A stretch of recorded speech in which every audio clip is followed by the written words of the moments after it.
Summer నన్ను వెంటాడే ఒక emotion, summer breaks, summer vacation, summer holidays, ఇట్లాంటి బ్యూటిఫుల్ వర్డ్స్ అన్ని పెట్టేసి మమ్మల్ని అందరినీ ఎంత మోసం. సమ్మర్ క్యాంప్ కంటే పెద్ద స్కామ్ ఇంకోటి ఉండదు. 1992 scam is much better. Camp లేదు అక్కడ. ఒక దగ్గర మూలకెళ్ళి చూస్తే వేదిక్ మ్యాథమెటిక్స్ నేర్పిస్తున్నాడు వాడు క్యాంప్ లో. నార్మల్ మ్యాథమెటిక్స్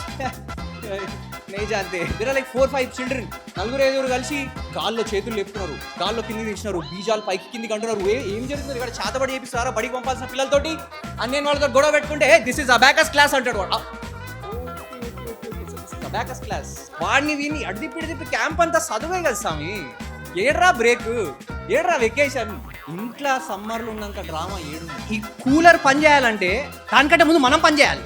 బకెట్ తీసుకోవో నీళ్ళుదే దాంట్లో పోయి, బకెట్ తీసుకోవో నీళ్ళుదే దాంట్లో పోయి, మొత్తం పోసిన తర్వాత కిందకి వెళ్ళిపోతూనే ఉన్నాయి. నాకు తెలియని కూడా తెలియదు ఎప్పుడు నిండింది అది చెప్పి.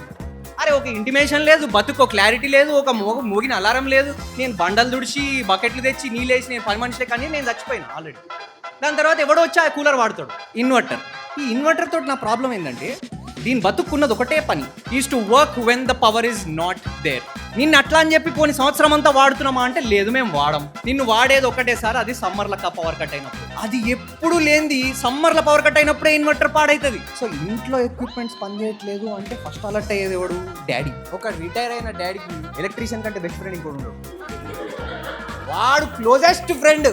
ఈ అమ్మ వాడితో తిరిగినంత ఏడ తిరిగాడు. ఇమ్మీడియట్ గా వాడు వస్తాడు ఇంటికి, ఏదో రిపేర్ చేసేసాలి. ఎలక్ట్రీషియన్ గాడు ఇంటికి వచ్చేదాకానే వాడు ఎలక్ట్రీషియన్. ఇంటికి వచ్చిన తర్వాత వాడితో ఎన్ని పనులు చేపిస్తారంటే వాడి తర్వాత dietician, paediatrician, carpenter, engineer, doctor అన్నీ అయి బయటికి వెళ్తాడు వాడు వానితోటి.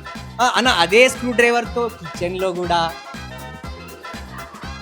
అదేదో తీసుకున్నారు కదా, ప్లంబింగ్ యాక్టివిటీ ఒక చిన్నది ఉంది.